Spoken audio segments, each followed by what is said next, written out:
정치권이 요동을 치고 있습니다. 내년 총선 앞두고 각 정당 진영에서 총선 이슈들이 동시다발적으로 분출되고 있습니다. 또 당내 혁신 요구하는 목소리가 각 당에서 매우 높아지고 있는데요. 총선 불출마 선언도 잇따르고 있습니다. 보수통합 제3지대 이 정계개표 시나리오들도 재부상하고 있는데요. 신당 창당 움직임도 이와 같이 활발하게 좀 일어나고 있는 모양새입니다. 당권파와 비당권파로 갈라진 바른미래당. 또한 이 내부의 복잡한 상황도 계속 이어지고 있는 모습입니다. 김관영 바른미래당 의원과에서 이 상황들 좀 짚어보겠습니다. 의원님 나와 계십니까? 네, 안녕하세요. 김관영입니다. 네, 아침 일찍 인터뷰 감사합니다. 네, 예. 요즘 뭐 마음이 많이 복잡하시죠? 네, 네. 뭐 그렇게 편하진 않습니다. 이게 참 알다가도 모르는 게 정치라고요. 예, 예. 그럴 것 같습니다.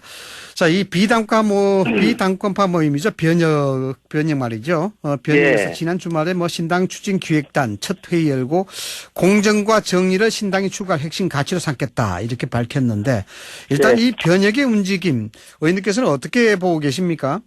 네, 뭐 일단 탈당을 해서 신당을 만들기로 했으니까 네. 저는 어차피 헤어지기로 했기 때문에 네. 가서 좀 잘 되기를 바랍니다. 네. 네, 그러나 많이 아쉽죠. 저는 지난 5월 8일 날 제가 원내대표 그만두면서 네. 당의 화합, 자강, 개혁을 모든 전 의원들이 같이 결의를 하고 네.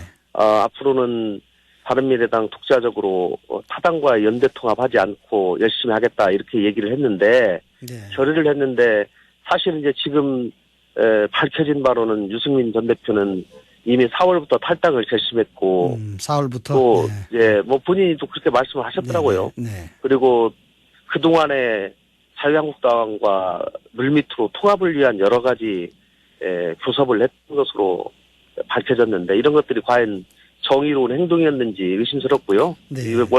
공정과 정의라고 하는 것이 구호에 그쳐서는 안 되고 가장 중요한 것은 실제로 행동으로 옮기는 것이라고 생각을 합니다. 그러나 그런 부분에 관해서 진지한 반성부터 먼저 하고 또 국민들께 앞으로의 행보에 대해서 말씀을 하는 것이 좀 적절한 순서가 아닌가 싶습니다. 어차피 헤어지기로 했으니까 잘 되길 바란다는 그런 의원님 말씀도 참 와닿는 것 같은데 어쨌든 좀 배신감도 좀 느끼고 계시겠네요. 이미 4월부터 탈당하기로 했는데 또 그동안 손해를 감췄다 하니까. 네. 저는 바른미래당이 어쨌든지 이 무덤에서 끝장을 내자. 네. 그리고 최선을 다해보자라고 하나로 똘똘 뭉쳐 있었더라면 괜찮았을 텐데 사실 지금 와보면은 손학규 대표를 끌어내리고 당권 장악해서 결국 자유한국당과 통합을 하려고 했던 그 시도들이 계속 이어져 왔었고 중간중간 아니라고 얘기하면서도 물밑으로는 다 그런 행동들을 계속 해왔기 때문에 사실 배신감도 느껴지는 것도 사실입니다. 네. 그런 이유 때문인지는 모르겠습니다만은 그 때문에 의원님께서 오신환 변혁 대표죠. 오신환 원내대표에게 최소한 정치 도의 이렇게 없다 평가를 하셨는데 그 이유 때문이신가요? 이게 두 가지인데요. 오신환 원내대표가 원내대표 하시기 전에 사무총장을 했었습니다. 그렇죠. 예, 손학규 대표가 지명을 했고, 그런데 원내대표 출마를 하면서 당대표 퇴진을 선거 공약으로 내걸었어요. 아, 네. 예, 아마 대한민국 역사상 처음 있는 일일 겁니다. 예, 또한 지금 원내대표를 바른미래당의 원내대표, 원내교섭단체의 원내대표를 하면서 신당의 지금 대표를 맡고 있거든요. 네. 이거는 있을 수 없는 일이라고 생각합니다. 만약에 새로운 정당을 창당하기 위해서라면 원내대표직을 내려놓고 당적을 정리하고 독자적인 길을 가는데 앞장서는 것은 모를지언정 지금 원내대표를 하고 계시면서 신당의 창당위원장을 맡고 있다면 이거는 도저히 정치 도의상 있을 수 없는 일이라고 저는 생각을 하기 때문에 말씀을 드리는 겁니다. 그렇기 때문에 최소한의 정치 도의가 없는 그런 행보다라고 이렇게 보시는군요. 네. 네, 의원님 이렇습니다. 역설적인 질문이 될 것 같습니다만 만약에 손학규 대표가 추석 전후에서 사퇴를 했었더라면 바른미래당의 지금 상태 어떻게 됐을까요? 아마 저는 자유한국당으로 통합으로 가는 수순으로 갔을 것이라고 생각합니다. 통합으로 갔을 것이다. 네. 예. 당권이 왜냐하면 당권이 지금 변혁 쪽에 있는 사람들에 의해서 좌지우지가 되는 상황이었기 때문에 손학규 대표가 당대표를 내려놓지 않고 있었던 것은 본인의 욕심이라기보다는 자유한국당과의 통합으로 가는 수순을 막기 위한 불가피한 고육지책이었다. 고육지책이었다. 네. 생각을 하고 손 대표도 수차에 걸쳐서 만약에 변혁에 있는 사람들이 이제 나가기로 한 마당이기 때문에 만약에 탈당을 하게 되면 당이 정리되는 대로 본인도 물러나겠다 이렇게 말씀을 하신 상황입니다. 그래서 뭐 어떤 굴욕에도 불구하고 손학규 대표가 자리에 유지를 하고 있었던 것이 결국 이제 자유한국당과 통합 이런 것들은 최소한 맞겠다. 뭐 이런 네. 어떤 의도로 봐야 되겠네요. 네. 네네. 자, 본인은 저한테 여러 번 말씀을 하셨습니다. 아, 그런 얘기를요? 네. 예. 네. 지난 13일이었습니다. 손학규 대표가 당내 문제가 정리되는 대로 제3지대 열겠다. 그렇게 네. 되면 자리에 연연하지 않겠다. 이런 말도 그런 네. 맥락에서 이제 이해를 해야 되겠군요. 네, 맞습니다. 예. 이 손 대표가 친정 체제를 구축한 만큼 사태가 없을 거다라는 회의론 나오고 있는데, 예. 어쨌든 이선 후퇴 조건으로 말이죠, 의원님. 예. 이른바 셈 3지대 준비가 되면은 이선 후퇴 조건이다라고 했는데, 이건 좀 어떻게 돼가고 있다고 보십니까? 어쨌든지 탈당을 하신 분들이 지금 12월 초에 탈당을 하겠다 이렇게 이미 공언을 한 상황이기 때문에 그렇죠. 네. 나머지 이 당에 남아 계신 분들이 그것만 쳐다보고 그대로 있을 수가 없지 않겠습니까? 그렇기 때문에 탈당파가 실제로 탈당이 된 후에 재건 작업도 신속하게 이루어져야 되기 때문에 지금 나름대로 준비를 하고 있고 탈당이 되면 곧바로 여러 행동들에 옮겨지고 손 대표도 약속에 따라서 그런 행보를 저는 할 것이라고 생각을 합니다. 네. 그 12월 초에 탈당이 이어지면 곧바로 재건 작업에 들어갈 것이다. 뭐 이 재건 작업이 일종의 대한신당과의 통합 뭐 이런 걸로 봐야 되겠습니까? 저는 우선적으로 대한신당과의 통합은 고려하고 있지 않습니다. 아, 고려하고 있지 않습니까? 예. 네. 어쨌든 대한신당 나름대로의 정치 일정을 밟아가고 있기 때문에 네. 지금은 바른미래당의 잔류 세력들이 어떻게 자각 노력을 하고 네. 일부 수혈을 할 것인가, 그리고 중도 개혁정당의 진면모를 보여줄 것인가 하는 것이 가장 중요하고요. 그런 점에서 저는 참신하고 좀 열정 있는 젊은 인재들을 네. 영입하는 것이 가장 중요하다라고 생각을 하고 거기에 좀 심혈을 기울이고 있습니다. 아, 일단 뭐 대한신당의 신당 창당과는 별개로 자각 노력부터 먼저 하시겠다. 네. 예. 첫 번째 신호탄으로 인재 영입을 통해서 바른미래당의 정체성을 좀 확실하게 각인시키겠다. 이런 전략인 것이죠. 네, 그렇습니다. 네. 그 인재 영입과 관련해서 각 당에서 지금 뭐 인재 영입 작업을 활발하게 서두르고 있는 것 같은데요. 바른미래당 또 의원님께서나 아니면 손학규 대표가 염두에 두시고 있는 뭐 인재 특별한 분이 있습니까? 저희가 지금 다양한 채널을 통해서 그리고 여러 의원님들로부터 추천을 받고 그런 분들을 각 의원님들 혹은 지금 집행부에서 만나고 있고요. 지금 뭐 저희들이 특히 선거법 개정과도 상당히 연계가 되어 있습니다. 네. 왜냐하면 선거법이 만약에 연동형 비례대표제로 개정이 된다고 하면 3당 4당 소위 소수정당이 영입할 수 있는 인재의 폭이 상당히 넓어질 수 있기 때문에 넓어지겠죠. 네. 그런 점들도 인재 영입하는 것과도 상당히 관계가 있다. 이렇게 말씀드리고 그동안 바른미래당 에서 심혈을 기울여온 선거법 개정에 마지막 마무리를 해서 결실 맺을 수 있도록 지금 최선을 다하고 있습니다. 일단 뭐 선거법 개정에 최대의 노력을 뭐 할 수밖에 없는 그런 상황이 되겠네요. 네, 그렇습니다. 예. 그럼 어쩌면 일단 뭐 내년 4월 총선을 앞둔 상황에서 크든 작든 정계 개편이 일어날 수밖에 없을 것 같은데 나중에 후에는 뭐 대한신당과의 통합 가능성도 어느 정도 열려 있다고 보다 되겠습니까? 정체성을 같이 하고 뜻을 같이 한다면 어떤 세력과도 연대나 뭐 통합하거나 이런 거를 배제하지 않고 어쨌든 총선을 앞두고는 세력이 확장되는 것이 중요하기 때문에 저는 가능성들이 열려 있다고 닫혀 있지는 않다 이렇게 저는 말씀드립니다. 네. 일전에 그 손학규 대표께서 뭐 김종인 전 민주당 비대위원장도 만나고 뭐 여러 분들 정치 거물급 인사들도 많이 만난 걸 알고 있는데 예. 실질적으로 삼지대를 만들어 나가기 위한 동력 확보 차원으로 해석이 되고 있는데요. 좀 뭐 예, 성과는 있다고 보십니까? 뭐 그런 뭐 명망 있는 분들이 단번에 내가 가겠습니다. 네. 이렇게 저는 말씀하지 않을 것이라고 생각을 하고요. 네. 또 실제로 그런 분들도 당내 상황이 어느 정도 또 정리되는 상황도 보면서 본인들도 의사결정을 하실 것이라고 보기 때문에 네. 조금 시간은 걸릴 것이라고 생각을 합니다. 예. 네.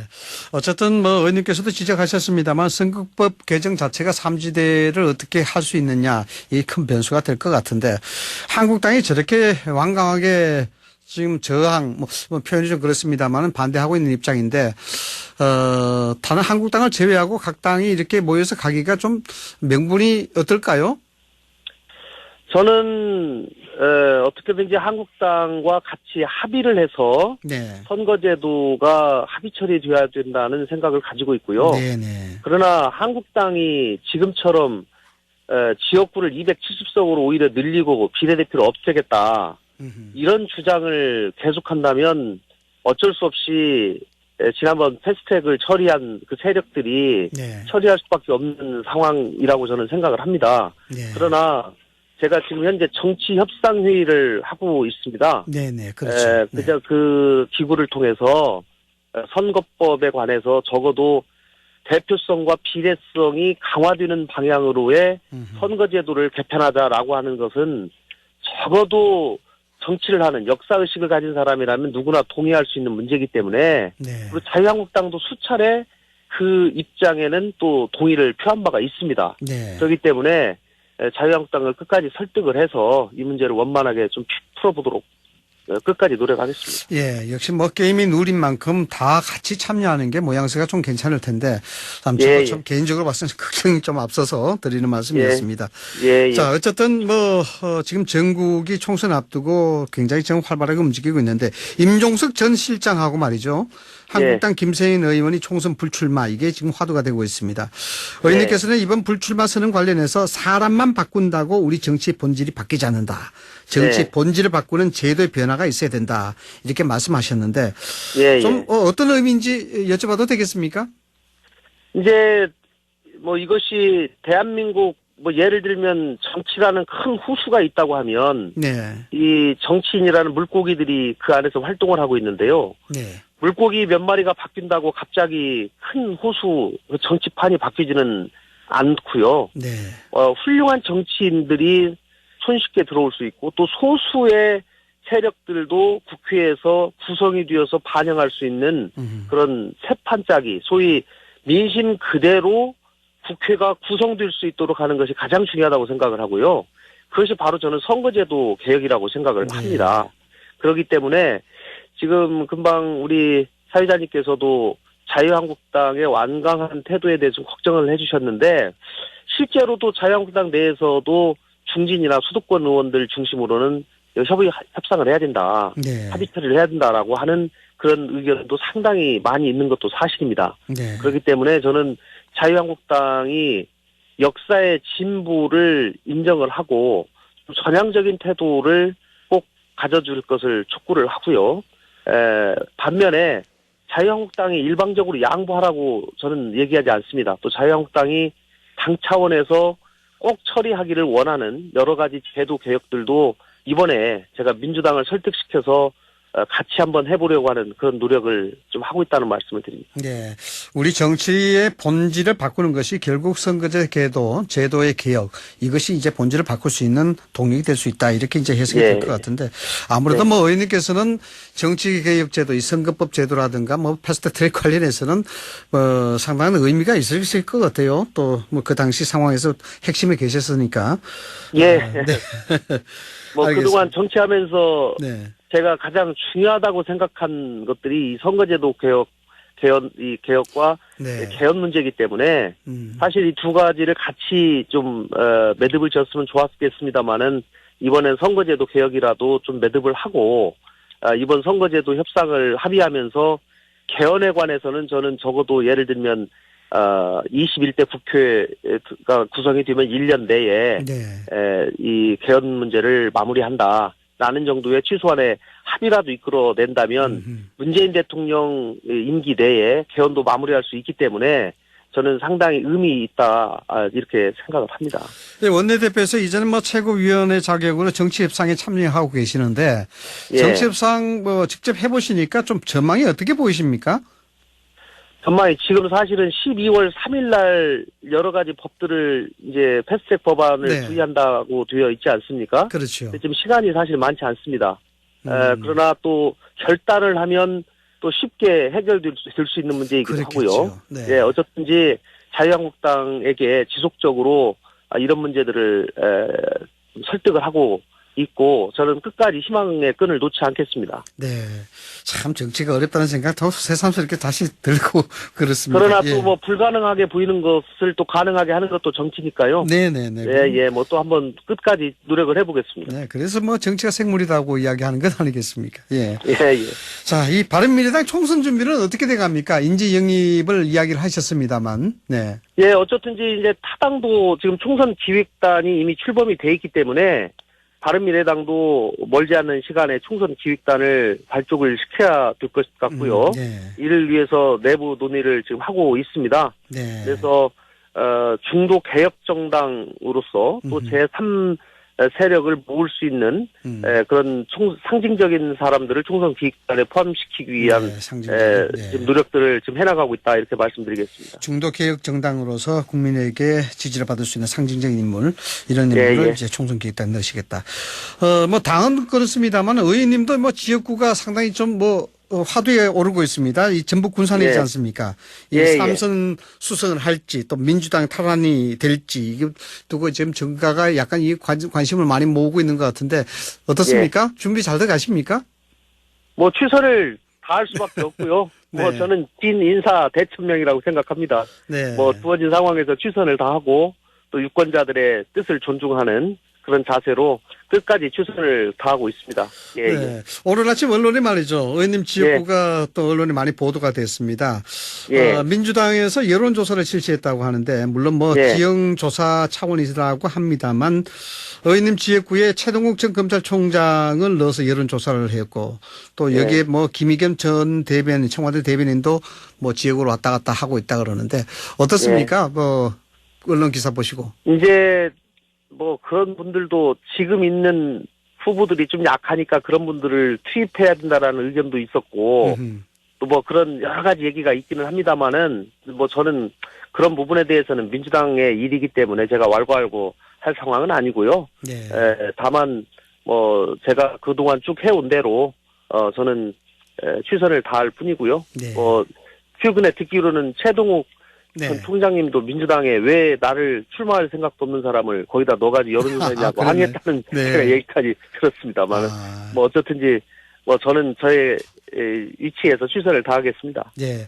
자, 마지막으로요. 오늘 문재인 대통령이 대국민 대화 예정이 돼 있어서 화제가 되고 있는데 여기에 뭐 하시고 싶은 말씀 좀 있으면 덧붙여 주시죠.